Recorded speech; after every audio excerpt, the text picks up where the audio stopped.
વિદ્યાર્થી મિત્રો, આજે આપણે વસેક કે જીએસટીના લાભો વિશે ચર્ચા કરીશું. પહેલો છે એક જ કર. કેન્દ્ર સરકાર અને રાજ્ય સરકારના વિવિધ પરોક્ષ કરોના સ્થાને એક જ કરની વ્યવસ્થા ઊભી કરવામાં આવી. પહેલાં આપણે જોયું એ પ્રમાણે કે કેન્દ્ર સરકાર અને રાજ્ય સરકાર અલગ અલગ વેરાઓ લેતી, એના સ્થાને જીએસટી આવ્યો એટલે એક જ પરોક્ષ વેરો લેવામાં આવે છે. એટલે આવી રીતે કરોના વિવિધ કરો જે હતા તે દૂર થયા અને એક જ કર વ્યવસ્થા ઊભી થઈ. બીજો છે સરળ કર વ્યવસ્થા. વિવિધ પ્રકારના પરોક્ષ વેરાઓ રદ થવાથી પરોક્ષ કર વ્યવસ્થા સરળ બની. પહેલાં અલગ અલગ કરો લેવામાં આવતા, વેચાણ વેરો અલગ લેવામાં, ખરીદ વેરો લેવામાં, આબકારી જકાત, આવા અલગ અલગ વેરાઓ લેવામાં આવતા. એટલે વ્યવસ્થા કરની વ્યવસ્થા અઘરી હતી. માટે આ જે જીએસટી અમલ થયો એટલે કરવેરા સરળ બની.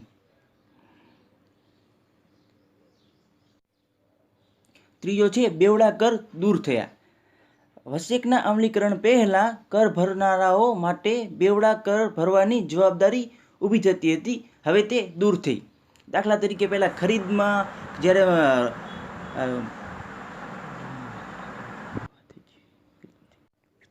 દાખલા તરીકે કોઈ પણ ઉત્પાદક હોય તે જ્યારે કાચો માલ મંગાવે ત્યારે તેના ઉપર જીએસટી લાગતો, અને જે ઉત્પાદન કરીને બીજી વાર જે વેચાણ કરે ત્યારે તેના ઉપર પહેલાં પરોક્ષ વેરાઓ લાગતા. પણ અત્યારે જીએસટી લાગ્યો એટલે એક જ વાર કરવેરા ભરવાના થાય છે, માટે બેવડા કર દૂર થયા.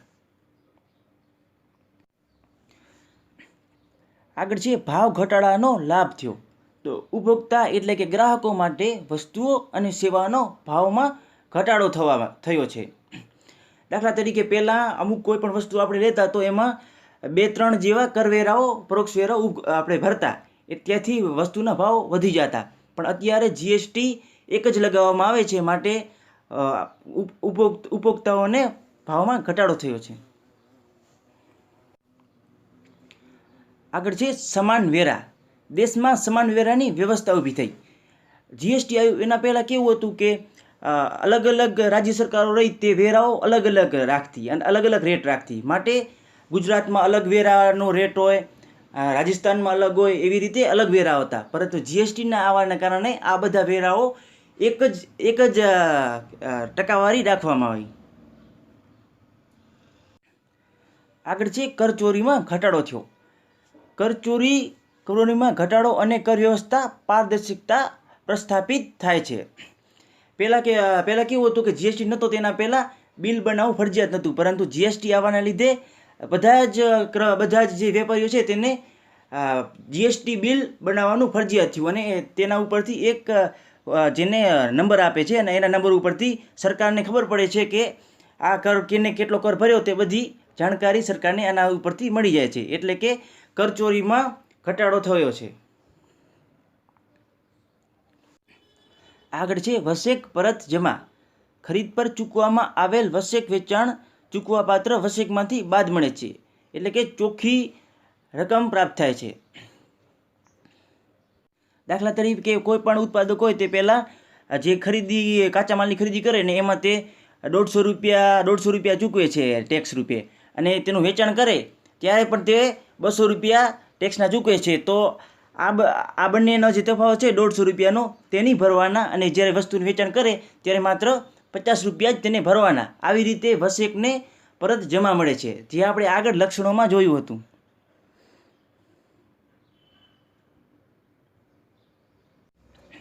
આગળ છે અર્થતંત્રમાં ઉપયોગી. અર્થવ્યવસ્થામાં મજબૂતાઈ પ્રાપ્ત થાય છે.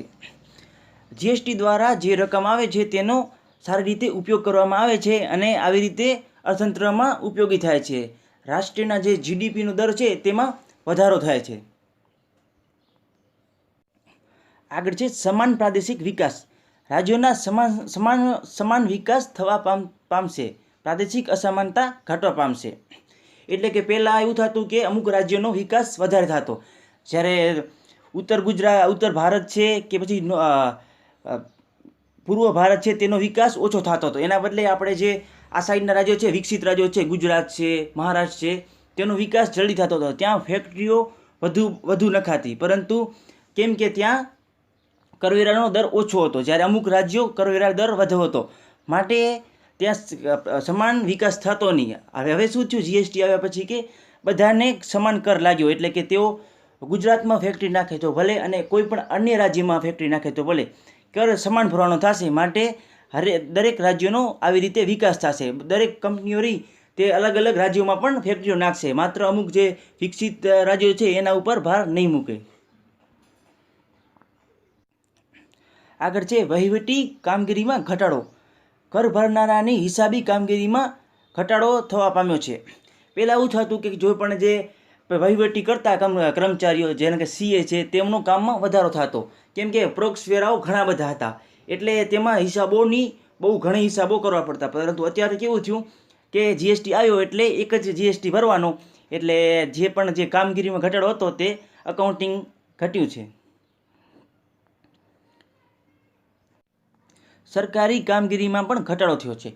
કરવેરા ઓફિસ કામગીરીમાં ઘટાડો થયો છે.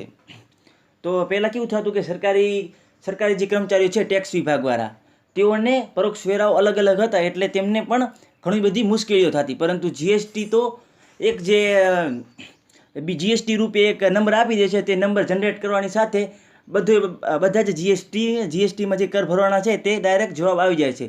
માટે તેમને પણ સરકારી કામગીરીમાં પણ ઘટાડો થયો છે.